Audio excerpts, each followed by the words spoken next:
నవయుగ సంఘం ఈ కార్యక్రమాన్ని ఏర్పాటు చేసినందుకు ప్రత్యేకంగా ధన్యవాదాలు తెలియజేస్తున్నాను. ఈ నెల 19వ తారీఖు నాడు నేను ఆమన్గల్ సంఘం అంబేద్కర్ యూత్ సంఘంకి వెళ్ళి ప్రెసిడెంట్ అయినాను కొత్తగా. అయితే ఇక నాకు చిన్న మెసేజ్ వచ్చింది, సీనన్న బొబిలన్న అందరికి చెప్తే నేను వచ్చిన. అయితే విషయం ఏంటంటే ఒక 2 నిమిషాలు అంబేద్కర్ గురించి చెప్పి ఇక ముగిస్తా. టైం కూడా లేనట్టుంది, అందరికి ఆకలి అవుతుంది. అయితే విషయం ఏంటంటే అంబేద్కర్ కుటుంబం చాలా 14 మంది సంతానం తల్లిదండ్రులకు. అయితే ఆయన చిన్నవాడు. అయితే వాళ్ళ మేనమామ ఇంటికి వెళ్ళి ఒక చిన్న పిలుపు వస్తుంది, ఏదో చిన్న పండుగ చేసుకుంటా. వస్తే ఇట్లా ఆమన్గల్ టౌన్లో దిగుతారు. అయితే ఇట్లా మాలపల్లికి రావాలి యాక్చువల్గా. అయితే దిగుతారు. అప్పుడు వెహికల్స్ లేకపోతే ఎడ్ల బండ్లల్లో ఒక ఎడ్ల బండి మాట్లాడుకొని వస్తారు దారిలో అంబేద్కర్ కుటుంబం అంతా. వస్తా ఎండాకాలం ఇట్లే మనలే కానీ ఎండాకాలం దుబాయ్ చిన్న పిల్లలు. అంబేద్కర్ చాలా చిన్నవాడు. చిన్నపిల్లల మైండ్ ఎట్లుంటుంది అంటే ఎంటీ ఉంటుంది మైండ్, ఏది చూస్తే అది ఎక్కుతుంది మైండ్లో.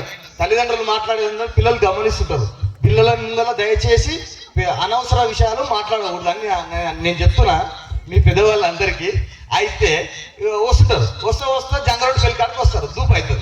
దూపు అయితే నీళ్ళు తాగుదామని దిగితే ఆ బండివాడు అగ్రకులాస్తుడు, ఆ బండి నడిపేవాడు అగ్రకులాస్తుడు, అంటే జట్కా బండి అంటారు దాన్ని.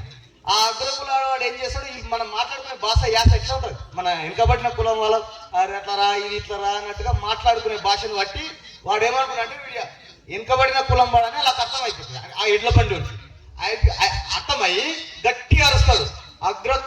అగ్రకులాలకు వినబడేటట్టుగా గట్టిగా అరుస్తాడు. వెనుకబడిన కులం వాడు నీళ్ళ ట్యాంక్ కాడికి వచ్చి నీళ్లు తాగుతున్నాడు గట్టిగా అరుస్తాడు. అరిసేసరికి అగ్రకులాల వాళ్ళు కట్టెలు తీసుకొని వచ్చి అంబేద్కర్ కుటుంబ సభ్యులను రక్తాలు వెళ్ళేటట్టు కొడితే ఈ అంబేద్కర్ అన్ని చూస్తుంటాడు. చిన్న పిల్లగాడు కొట్టినాక ఆ రక్తాలు వెళ్ళినాక సరే ఇంకా అయ్యింది అయిపోయింది అని చెప్పేసి అల్లవాడికి కూర్చొని పోస్తుంటే వాళ్ళ అన్ననో వాళ్ళ అమ్మనో అడుగుతాడు, నాన్న ఏంది మనల్ని ఇంత మంది రక్తాలు వెళ్ళేటట్టు కొట్టిరు ఎందుకు అని అడుగుతాడు. అడిగితే అరే మనం అగ్రకులాల్లో నువ్వు కొట్టడం కారణం ఏంటంటే మనం దళితులం కాబట్టి ఆ నీళ్లు తాగకూడదట. ఆ నీళ్లు తాగడం వల్ల అది అగ్రకులాల కోసం, అంటే రోడ్డు మీద కట్టే నీళ్లు ఎవరైనా తాగొచ్చు కదా అంటే లేదు మనం తాగే హక్కు లేదు, అగ్రకులాలు వాళ్ళు మాత్రమే తాగాలని చెప్పేసి అంబేద్కర్ చెప్తాడు. ఆ చిన్న వయసులో 5-6 ఏళ్ల వయసులో ఈ కుల నిర్మూలన ఎలాగైనా చేయాలనే ఒక గట్టి సంకల్పం చిన్న వయసులోనే మైండ్లోకి ఎక్కించుకున్నాడు.